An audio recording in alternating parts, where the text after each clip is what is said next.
This video will cover the different ways that you can add crops to fields in your nutrient management plan in SnapPlus version 3.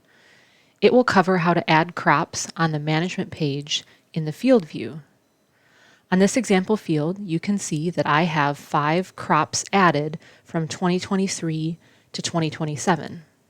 One important difference between SnapPlus version 2, which is our old desktop software, and version 3, the online web software, is that crops are now added in version 3 with a combination of calendar year and plant season.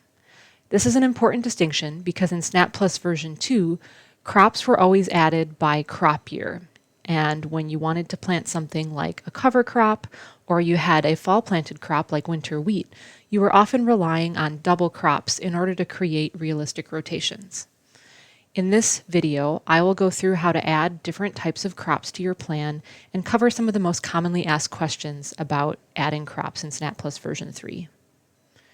Let's start with a new field that does not have any crops planned.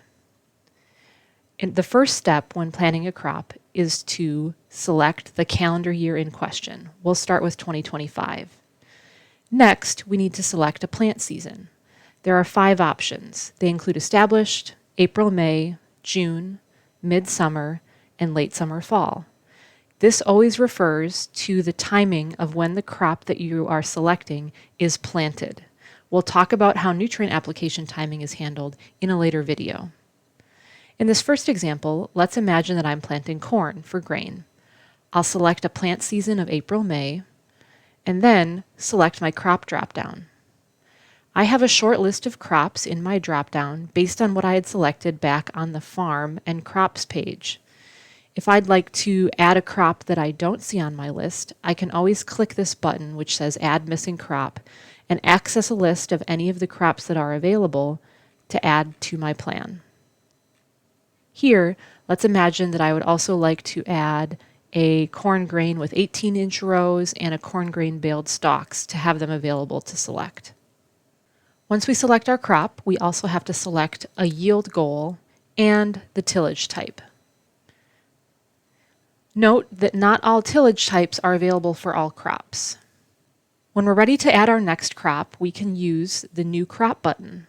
Notice that this button has 2 parts. If we click the main New Crop button, we add a row to our table where we can select information about the next crop in our rotation.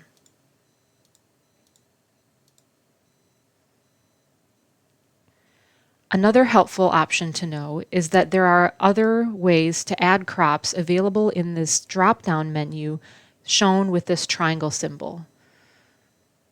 One important one, if we wanted to add wheat to this rotation, is the option to add a crop in the same year. This refers to planting a crop in the same calendar year as the crop that we currently have selected. In this example, I have my 2026 soybeans selected, and I plan to plant winter wheat in the fall of calendar year 2026. In order to add this to my plan, I would select Add Crop Same Year, and then for plant season, I would select late summer, fall, find my winter wheat crop, and finish filling out the relevant information. There are also options to add crops at the beginning of the sequence, which would be before the first year in this plan, or at the end of a sequence, which would be after the latest year in this plan. Another way to add crops to your field in SnapPlus version 3 is using the Duplicate Crop button. If you press this button, it will duplicate the crop and any applications that you have saved to it that is currently selected. Here, I have my corn grain row selected. If I click Duplicate Crop, it will add a duplicate of that row in the very next year after the row I had selected. Now, I have corn grain in 2025 and 2026, and my soybeans have been adjusted to be planted in 2027. This has inserted a corn grain row between my original 2 rows. There are other options for using the duplicate crop functionality available in the drop-down with this arrow to the right side. I have the options to duplicate a crop and any applications to the beginning of my sequence, which is the earliest before the earliest row in this example, or at the end of the sequence, which is after the last year available. In this example, let's duplicate our soybeans to the beginning of the sequence. Taking this action has added a 2024 calendar year and has duplicated all of the information about my soybeans to that row. Another way to add crops is with management templates. From the field view, you can select the Management Templates button and add template to field. This will show you a list of any templates that are currently saved for your farm. In my example, I have a corn, soybean, wheat rotation saved. Let's select that one. When you select the template you'd like to use, you will see a pop-up menu with information and a preview for the template that you are about to apply. Keep in mind that the template builder applies not only crops, but also any nutrient applications that are part of that template. You have additional options at the top of the screen for customizing aspects of this template. For example, from here you can set field practices such as contouring or filter strips. You can change the start year for where this rotation is applied within the year sequence on your field. And you can also add additional rotation settings, like choosing to define the current template as this field's rotation, or repeating the template a certain number of times. Once you're satisfied with your template, you can click Apply. Notice that my crops have been added to the field, and if I review the nutrient applications, I can see that my nutrient applications from the template have also been added. One benefit of the SnapPlus version 3 system for adding crops by calendar year and plant season is increased flexibility for adding things like cover crops to your rotation. In this example, let's add a cover crop following the 2028 corn silage.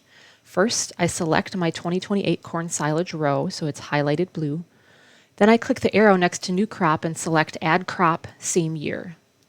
Keep in mind that this is the same calendar year as the corn silage, so it's showing up in 2028. Next, I can select my plant season. In my example, it'll be late summer, fall. If I go to the crop menu, you can see that I've added several different options that are available for cover crops. SnapPlus has 3 different timings available for overwintering cover crops planted in the late summer, fall.